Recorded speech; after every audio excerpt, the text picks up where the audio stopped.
Welcome back at WNST, Towson, Baltimore, and Baltimore Positive. We have the entire new web platform up. If you haven't seen it on your mobile, on your iPad, on your desktop, wherever you are, still listen live, still have an incredible podcast audio of all coming your way out on Apple, iTunes, Spotify, and all of those places, but still the same great conversations we've always had here, including the pride of Pittsburgh week. I remember when this guy used to intimidate me just hanging around. I was always afraid to even talk to Ed Bouchette, the legendary Ed Bouchette. Now he comes on and busts my chops 2 or 3 times a year, and every once in a while we drink some of Roger Goodell's free wine together from time to time as well. This is a weird one, right? I mean, you're not coming here. I'm not going there. We're not eating Mr. Rooney's cookies on Thanksgiving, and we're in the middle of a plague. But on the football field, we're pretty good. You guys are undefeated. It's Baltimore versus Pittsburgh again this week, Ed.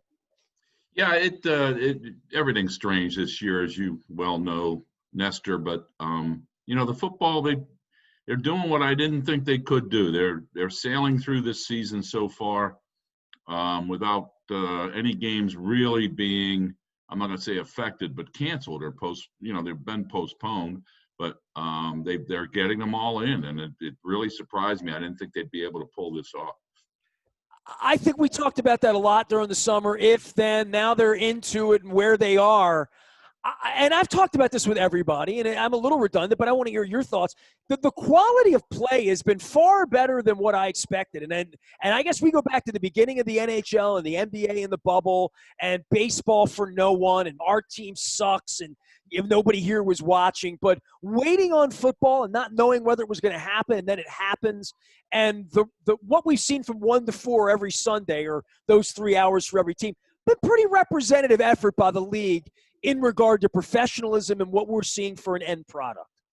Yeah, you have to wonder if all those things in the spring and all the preseason games really mean that much. I know the NFL would like to cut back on the preseason games, but that's only to add some regular season games to the mix. But I do believe that you're right. The play has been good, especially on offense. Usually defenses are ahead of offenses early on, but that hasn't been the case. And it's been very entertaining. I think the ratings are coming back. I was surprised that they were hurt early initially, because I thought everybody was football starved, but it's been a good product. Were you sports starved? Especially in Baltimore and Pittsburgh. Yeah, of course. But were you sports starved? I mean, you're a little older than me and wiser than me. You've been covering the Pirates or the Steelers since I was a kid, but since I hated the Pirates back in the 70s. You've been doing this a long, long time. To have sports taken away from all of us back in April and May and June and July, it's the damnedest thing. It's the strangest year about all of it. But I think in our mind's eye, we thought, well, maybe newspapers will go away, or reporters will go away, or sports reporters will go away. But sports, it'll always be here, right? And I find it fascinating, the things that we long for and we miss during a plague, and things that we don't. And for me, I miss going to concerts more than I miss going to ball games. Yeah, I didn't miss sports really. In fact, last night, the final game of the World Series, we were watching This Is Us. Wow. Which, of course, is based in Pittsburgh. But I haven't seen a World Series game, a Stanley Cup game, or an NBA game, Nestor. I've watched some football games, obviously, and, that's a couple pit games here and there. But I haven't missed it. But that's just me. Well, I think for a lot of folks, sports became very secondary for a long period of time, and then trying to awaken it. Baseball had a hard time, and baseball's ratings were down 30%, 40%. And I would say for football, they're the last one standing, right? Like the rest of them finished their season. I mean, even this idiot who got COVID and ran back out onto the field in Texas the other night, but they actually finished it. Now the NFL has this task of going into the cold and flu season, going into the winter season, and having to finish it, right? And I don't know that there won't be a bubble. I've long believed it'll be very, very hard for them to get to Tampa on time and play that kind of a Super Bowl, for whom I have no idea. I mean, if the Steelers go or the Ravens go, it won't be like we're taking bus trips down there like we would have before to Tampa this year. But they've done a nice job, but now the question is, how do they finish it?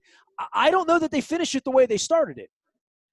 Well, for all the reasons you mentioned, as we go into in the north, colder weather and people inside, kids going back to schools, Ben Roethlisberger and his wife are probably more his wife are homeschooling their kids because they want to take the extra precautions of not letting them go into school and mix it up and bring it home, which can happen to players.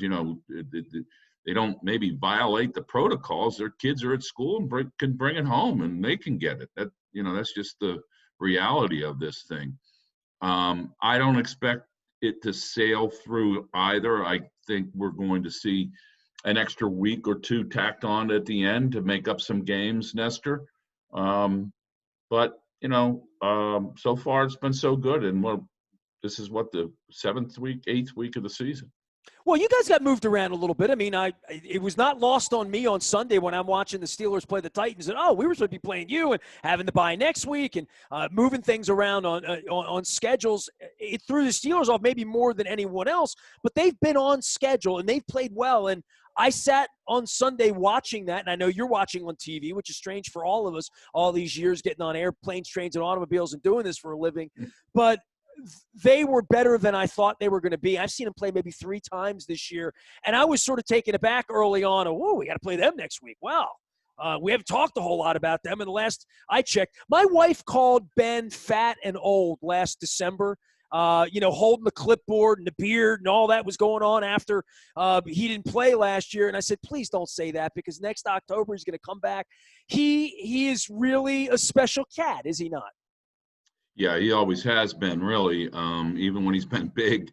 But, I think he has a bionic elbow now. It's been remade. He said there was a tendon in there bothering him for quite some time, and all those were fixed. There were 3 of them, and he looks strong. His arm looks strong. He looks better. He looks in great shape. He lost some weight, and, when he had that elbow thing last fall, when your wife saw him, it wasn't a whole lot he could do as far as lifting weights or exercise or running or whatever he does. And once he got that elbow kind of fixed and everything taken off, he went to work on it, and he's done a good job. That's the difference. I mean, they were 8-8, and they were right in it right up to that last game in Baltimore when the Ravens kind of took out any question whether they were a playoff team or not. And, you add Ben to that mix, and really they didn't lose a whole lot anywhere else. That's a pretty big deal. Well, the improvement for them, and, it's certainly not that they have an Antonio Brown catching 18 balls a week and running around. The defense sort of leads them, and the Devin Bush injury, you talk about that, and sort of the deftness of picking up Fitzpatrick last year and where they've made their defense better. I remember sitting with you maybe a year, 2 years ago. We were talking about, defense isn't what it used to be. Ben's getting a little older, whatever. Here we are again. They're undefeated, and having watched them play against a pretty good Tennessee team, a representative team on Sunday, I think this is as good as they've looked in recent years that don't say Bell and Antonio Brown, where maybe they were good on the field, but Tomlin had a nightmare managing it off the field. Well, their defense really came on last year, Nestor, after they got Minkah Fitzpatrick, and Bush started settling in, and they were one of the top defenses in the league, led the league in sacks, led the league in turnovers, and I think they were 5th in yards allowed. And almost all those guys came back except for their nose tackle, Javon Hargrave. And he's been kind of replaced by Tyson Alualu, who's been playing well. So everybody else is back. Now they lose Bush. So they plug in this guy, Robert Spillane. He had a good game last week, but he's not Devin Bush. He can't cover like Devin Bush. So they have to substitute now in obvious passing situations. And it's going to be interesting to me to see how they try and stop Lamar Jackson, because they had Bush as a spy on him last year. I'm not sure they will do that this year. And if they do, who they would do it with. Well, that is the matchup issue, right? Like I spent 2 weeks ago, Cincinnati played Joe Burrow, and they said Duke Tobin spent the whole offseason trying to make sure Lamar Jackson wasn't going to do the middle of their defense what he did last year, breaking ankles. I don't know. how you avoid that, or you have that special talent. The one thing we've seen with Lamar Jackson is this offense has looked different without Marshall Yanda. It's looked different without the 3 tight ends. And he's been more reluctant to run. They haven't wanted him to run as much. And that does change the dynamic of the offense. And it puts a lot more pressure on him to throw the ball well, because he's throwing the ball more. And he hasn't thrown the ball well, but they've won and they've managed. And this wake-up call at the end of the Philadelphia game 2 weeks ago, notwithstanding, they've managed to win by 3-4 touchdowns every week without even really playing well. Well, I think what you'll see the Steelers do, and what they did with Baker Mayfield, was want to keep him in the pocket. And I think they're going to want to do that with Lamar Jackson too. Keep him in the pocket, make him beat you with the pass, stop their run game. I don't think you'll see them blitz as much as they were. They didn't do that in Tennessee. They were blitzing more than 50% of the time, leading the league. And they've cut back on that a little bit. And I don't think you can all-out blitz Lamar like they had been doing earlier. So they'll try and, classic, stay in their lanes, not get out of their lanes so that he can find a lane to run in. Ed Bouchette is here. He has been covering the Pittsburgh Steelers in Pennsylvania for a long, long time, reminding all of our friends in Pennsylvania to vote this week, as we have an election week and Pittsburgh week as well. We need you, Pennsylvania. For the Steelers and the organization and sort of where they are with Ben in the end, I mean, how far does the car drive with him? Certainly looking pretty good. You mentioned how strong he is. There's been some thought about he doesn't have the arm strength to go down the field maybe the way he once did. And I guess that would be something that they'll be testing with Marlon Humphrey and Marcus Peters as well this week. But for the organization in planning for life after Ben, we never sat around and talked about life after Flacco. It just happened at 11:50 one night in the middle of the draft, and this kid comes in and can actually do it. With Roethlisberger, I feel like I've been talking about this for a decade because of the injuries, because of where he is, and we're not talking about that this week. But I would think the Steelers have been at some point wondering what happens after this, because they found out what life looked like without him last year. It didn't look so good with Mason Rudolph, did it? Nestor, I apologize. My computer was running out, and I had to move. That's all right. And plug it in. You look fine. You sound great. I didn't want to go dark. I'm now in my sport room, if you will. Oh, nice. Well, I'm going to have to get a tour of that, Ed. With all the stuff hanging on the walls. And I lost my train of thought. No, Ben Roethlisberger and replacing him, because the thought that they were going to do that. Yeah. I talked to Terry Bradshaw last week, and he's been watching him. And Bradshaw's career, of course, was ended with an elbow injury. He thought he could play at least till 41, which is 3 more years. He has 1 year left on his contract next year. And I talked to Art Rooney about this, and Art said if he's willing and he's still playing, well, they certainly would be amenable to doing another deal for him. So I can see him going into his 40s. He may not go as long as Tom Brady, but I can see him going into his 40s. He's 38 right now. Assess this Cleveland situation with Baker Mayfield. You talked a little bit about that, and they've gotten better, right? I mean, last year and the coaching and, what happened with the expectation of them last year. This year, we didn't talk a whole lot about the Browns and and we took care of business against them.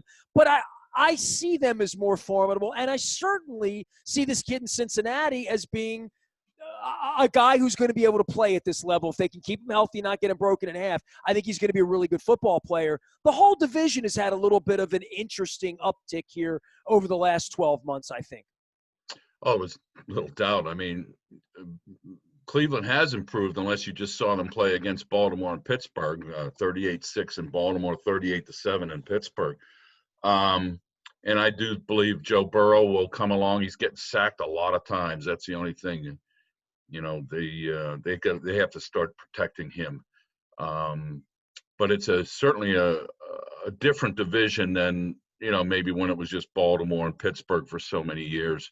Cincinnati made some plays there when Marvin was their coach, but it looks like it. You're not saying give me wins anymore when you play the Bengals right now. Ed Bouchette, been doing it a long time up in Pittsburgh and getting ready for the Steelers and the Ravens this week. In stopping Lamar for the Steelers, is that something that, again, Cincinnati talked about staying up at night.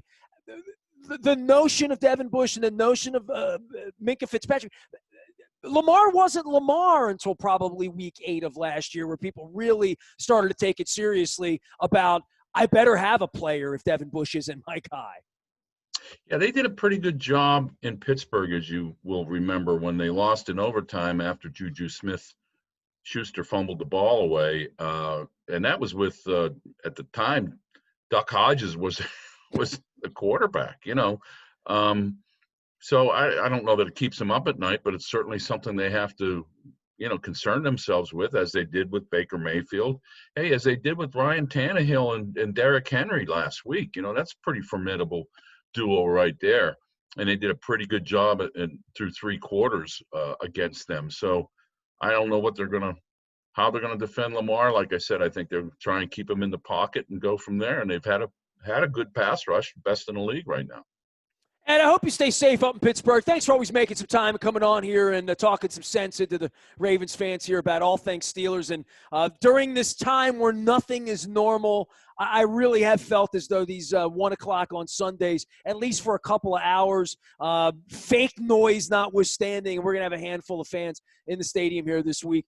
It's been good to at least have a little bit of football on the weekends to break this thing up. It is. And my normal's this hoodie right now. Nestor, it's my regular routine. Get up in the morning, put the hoodie on. You're not leaving, huh? I mean, for you watching these games on TV, I'm 25 years into this. I find it harder to cover the game, right? Like if you can't see the secondary, you're just watching the ball. And if you're just watching the ball, you're not watching the game. Yeah, and they have a lot of close-ups. You can't see the whole field. You can't see. It's hard to see substitutions if they don't point them out. It's difficult even to see the numbers, when they show it. Those are the kinds of things I miss, Nestor. Yeah, well, I hope we get back to Mr. Rooney's cookies at some point. Might not be on Thanksgiving in a couple of weeks, but I will continue to reach back to you. Stay safe up there, Ed, okay? All right, Nestor. Hey, thanks for having me on again. All right. The original renegade in the land of the Pittsburgh Steelers, Ed Bouchette, joining us. You can follow him out on Twitter and all places that Steelers coverage is covered. You can find us in Owings Mills. Luke will be out in Owings Mills all week long, covering all things Ravens, getting you ready. Election week, lots and lots of stuff up at Baltimore Positive. Nancy Pelosi's called into the show. Dutch Rupersberger's called into the show. We have stuff up there with Michael Steele about Republicans and stuff about Democrats and stuff about voting and elections and the Constitution and the Supreme Court. It's the all-new WNST.net. We call it Baltimore Positive.